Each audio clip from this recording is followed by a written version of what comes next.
Hello there, I'm Hal, and you're a rogue trader. Newly initiated, but still a member of our order, welcome. Take a seat, make yourself comfortable, and let me tell you about what is it we do. But first, let me ask you, what do you think is our greatest industry? Commerce, as in the transportation of trade goods between cities? It's a decent way to earn coin and to prove our business acumen to the world. Raiding the merchants of Calradia and plundering their caravans? Good way to make money and keep our competition in check. War. Now we're talking. There's nothing like leading your golden horde and crushing an army twice as large as yours, claiming all the equipment from their fallen soldiers. Selling that war gear is probably the best way to become a multi-millionaire, but for us, money is merely a tool. The only real currency us rogue traders deal in is power. Our greatest industry isn't commerce, or crime, or battles. It's siege warfare. Once you learn that everything has a price, you will see each town you pass by as a big pile of coins, but first, you'll have to earn that ability. That's why you're here. In the previous lesson, I gave you a brief history of siege trading, taught you what mistakes to avoid, provided you with a list of prerequisites, and then you learned how to destabilize a town in order to drive its population towards rebellion and complete abandonment by the faction that offered them protection. Just to recap everything very briefly, you put together a gang of over 100 bandits, developed your logistic skills in order to stretch your supplies, hired an engineer and a surgeon, invested into plenty of pack animals and filled their saddlebags with cheap food and other trade goods. You also brought some loot from your previous raids and ensured a steady stream of income to keep your business afloat while you spend your time building and maintaining your blockade. Finally, you've witnessed a town declaring itself independent, or took matters into your own hands as you destabilized one of the major cities and caused the local population to start a rebellion. What if I told you that was the hardest part? Now, the siege trading may commence. Before you go ahead and build a siege camp outside the city walls, be a dear and do a few more things for me. First, walk into the local market and purchase everything that's cheap, especially the food. The less they have to eat, the less time you have to spend starving out the locals. Once you take care of that, make sure there's no rebel lords stationed inside the keep. If there's banners flying in town, it's best to wait until they come out, otherwise, you'll be met with unnecessary resistance. Finally, if you see the leader of the rebels patrolling the area, challenge him to battle and eliminate his party from the chessboard. How do you identify the leader? He's in charge of a larger warband than his subordinates. Why target him and not the others? Because he's the biggest threat, and if he ambushes you while you're blockading his town, the garrison will sally out and ruin your plans. Do not let him go free after the battle, or else he'll get a second chance to attack you before your business is concluded. With this unprovoked attack, you've declared war upon the rebels and now have the option to besiege the town. I hope you were able to do all these things before the town's former owners brought a reclamation army and called dibs on it. Now this is where the fun begins. Since we're here, I might also use this opportunity to teach you a few things about siege warfare, which I'll elaborate on some other time. The bare minimum of what you need in order to lead an assault is a siege camp, ladders, and basic barricades, which can take a while to build. If you have a trained engineer and a bit of manpower, you can get this set up in less than a day. Theoretically, you can launch an assault as soon as your siege camp is built, but while you are making your basic preparations, the defenders will have constructed at least a couple of catapults, and those can wreak havoc upon your soldiers. With an extremely skilled engineer and several hundred soldiers working over time, you can have the camp ready moments before the defenders build their second mangonel, perhaps even before the first. An attack launched at this stage is called a Blitzkrieg, at least in my vocabulary, and I use this siege tactic to quickly conquer lightly defended castles in a short amount of time. But conquest is the furthest thing from our minds right now, so take your time. For our current goal, the next step is completely unnecessary, but I'll describe it nonetheless because it's going to be helpful in your future military endeavors, and it'll help your engineer sharpen his skills. This step involves building assault equipment, a couple of siege towers and a battering ram. These will help you breach the citadel's defenses with great ease, but there's a catch. By the time this step is complete, the enemy will have finished building all of his ballistae and catapults, and if you attack now, your siege engines will most likely break and your men will have to retreat, having accomplished nothing other than taking heavy casualties. I call attacks conducted at this stage reckless assaults, and if luck is on your side, they can succeed and be even more effective than Blitzkriegs, but the inherent risk makes me avoid this tactic 9 times out of 10. Luckily, the enemy catapults won't target your engines of war before the assault begins. They're out of range. But when you proceed to the bombardment stage and start building your own siege weapons, such as ballistae, onagers or trebuchets, the defenders will actively shoot them down, killing the soldiers operating them. During the bombardment, I don't bother building anything other than trebuchets. They deal heavy damage and are extremely durable, making them ideal for deconstructing the enemy's mangonels, as well as breaking the city's walls. But if you build them one by one and leave them there, they'll get focused down and break, one by one. So what I do instead, as soon as the construction is complete, is immediately order my men to move the siege weapons to the reserve, outside the enemy's effective range, and once my final trebuchet is constructed, deploy the other 3 concurrently. This way I'll have 4 of them active at the same time, focusing fire on the defender's catapults while the enemy cannot decide which of them to destroy first.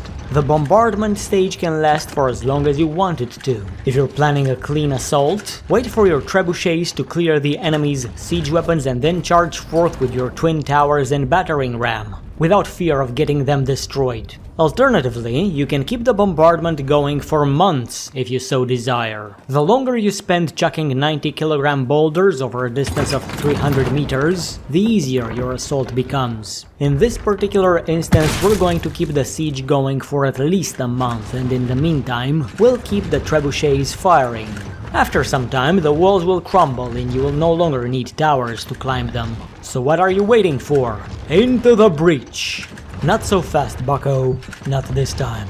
The final phase of our siege involves starving out the local population.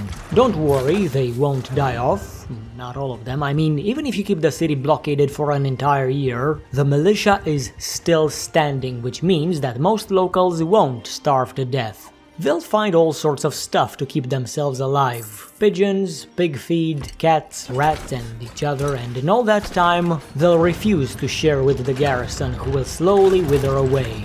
You can see the progress you're making by paying attention to the town's food stocks. When they hit 0, the soldiers in the garrison will start taking a nap, one by one, until they're all inactive. They'll still be alive and you can take them prisoner when your business is concluded, but they will be unable to defend their precious city when you finally decide to launch your attack. The starvation stage can be brought to an end when the garrison is neutralized, at which point you may launch your assault with no impediments whatsoever, but that is not the goal in our current scenario.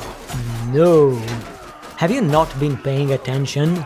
Do I really need to remind you about the next step of my master plan? Crashing this economy with no survivors! Actually, we do need survivors, otherwise there's no one left to buy our stuff. Therefore, you're going to keep the blockade going for about 2 to 3 weeks, maybe more, depending on how things develop. To check on your progress, you may simply open your inventory and take a look at the prices of your items, which will steadily increase for each day that the blockade continues to astronomical levels. When the price of grain increases to about 95, that's when I decide to fund the militia's retirement plan and take control of the town. As for the assault itself, I simply take all of my men to one of the broken walls, have my rangers snipe the enemy archers off their ramparts, then lure their infantry into my meat grinder. Try not to fall in battle if you can help it otherwise. A few of your foes might retreat into the keep and kill all your soldiers one by one, causing you to lose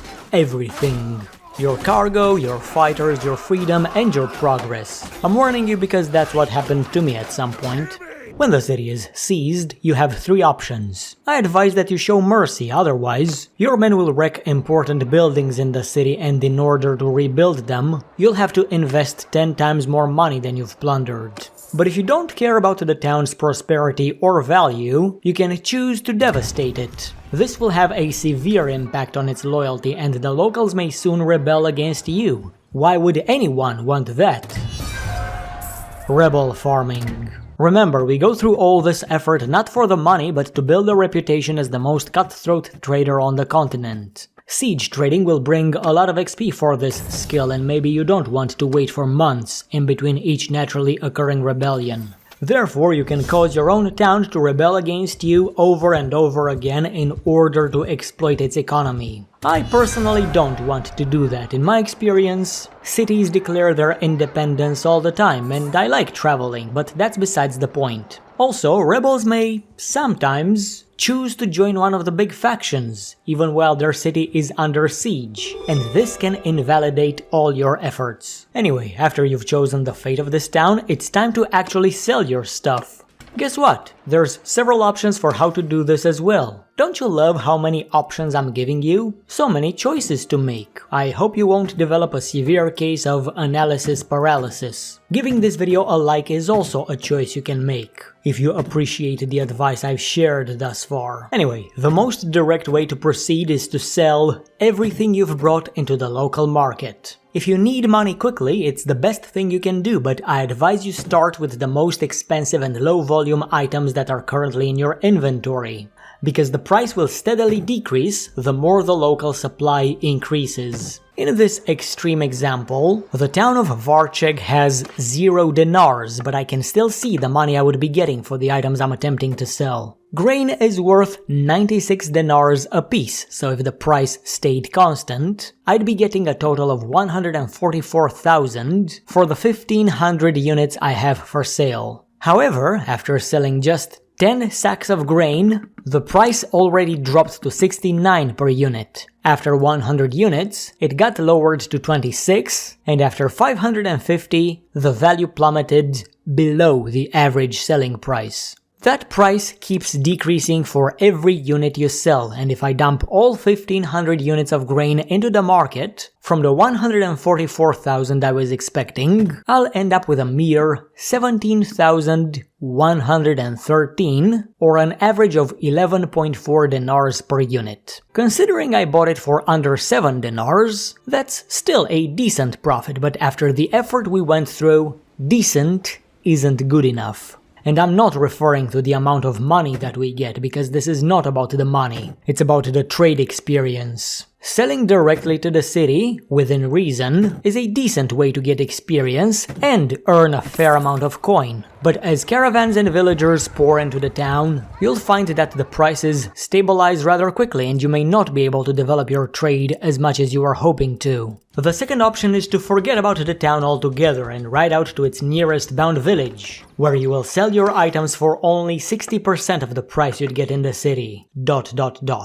However, unlike in town, that price remains constant whether you sell 10, 100 or 1,500 units of grain. Unfortunately, villages only have 1,000 dinars to spare, so if you wanted to make money, this is the absolute worst thing you can do. But do you want to know a secret? Your trade skill doesn't develop based on the money you're making, but on the potential profit your sales would bring. In this particular example, if I were to sell all of my items into the city market, I'd get a potential 50,000 dinars. The actual money I get is 0 because the town merchants are completely broke. But this still grants me enough XP to develop my trade skill from 144 to 153. That's 9 levels. Pretty good, if I do say so myself. But if I take my products to the village, my potential profit is 143,000, and if I complete the transaction, I get 42 trade levels in one go, selling the exact same items as in the city. Less potential money, huge XP gain for a fraction of the effort. But if you remember the list of prerequisites from before we destabilized this town, I said that one optional requirement is to bring some battle gear from your previous raids, in order to pull off a neat trick. I explained this trick in great detail at around the 32-minute mark in my manipulator guide, and it involves scamming incoming caravans out of their hard-earned money. This is the absolute best way to earn maximum XP for your effort and get all the money you deserve, but it is painfully slow, and it requires an inhuman amount of patience. Selling to a town takes about maybe 2 minutes and you get a fair amount of cash and very low experience. Selling to a village takes about 2 seconds and gives you no cash but maximum XP. Scamming caravans takes about 2 hours, but you get everything, the money and the experience, if you do it right. Just go watch the explanation in my original video. If you haven't, let me summarize. Every day at noon, the city market gets a cash injection from the local population. You want to drain that cash with the battle loot you've brought, so that when a caravan gets in, it cannot sell anything because there's no money to be made, nor any cheap items to be bought. But before the caravan becomes aware of this harsh reality, you will have already taken all of their money by selling them grain at 60 dinars per unit.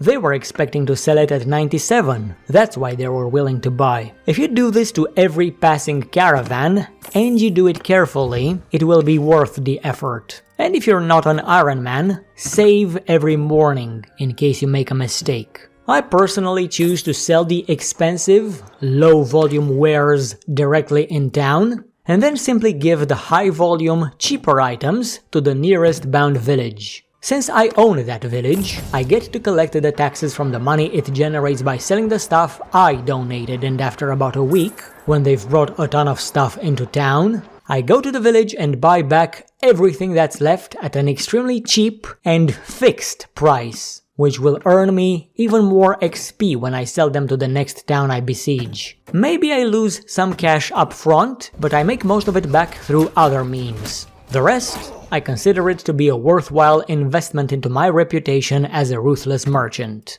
A display of pure cunning and business acumen that will eventually convince the nobles of the land to trade real estate with me, which in turn will make me even wealthier and more powerful. Everything has a price after all. I can't wait to teach you all the wicked uses of this perk, which helped my faction grow from a small kingdom with just a few citadels into a continent-spanning empire that overshadows everything that has ever existed in Calradia's history in just a few short years. I've planned a lot of other guides for the Rogue Trader playstyle. Unfortunately, I have a train to catch to 15th century Bohemia, so those videos will have to wait for about a year or two until I'm back from my trip. I'll still try to quickly put together a politics guide before I depart from Calradia though, so stay tuned. Before we close off, there's something I want to address. There are some people who claim that siege trading is an exploit, but is it really? Are the stock market manipulation missions from GTA 5 an exploit too? I guess they are, in the same way that certain people exploit our global economy to make billions off of our misery.